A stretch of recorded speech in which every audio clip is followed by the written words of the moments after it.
How do you go back on the Apple Watch? So how does it work if you want to just navigate the watch? How does it all tie together? If you're new on this channel, consider subscribing so you never miss anything important. First of all, as you are digging through some applications, for example, you are inside of the settings and you go deeper and deeper, well, you can tap on the arrow in the top left corner to just switch back to the previous page, to go back like this, right? So you can utilize this gesture and just click it and it will just go back.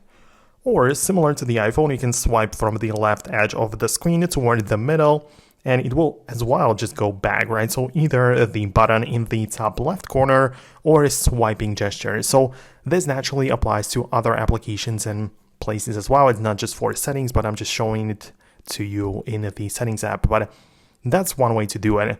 In order to go back from like open app, you need to click the digital crown, right? So it's the rotating button. You don't rotate it, but you actually click it and it will return back to the all apps view, to the sort of home screen of the Apple Watch, if you want to call it that way.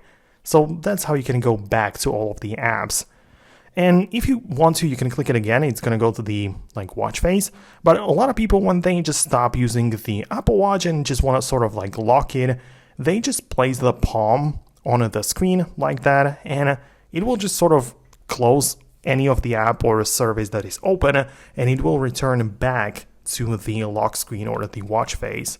So a lot of people utilize that gesture, myself included.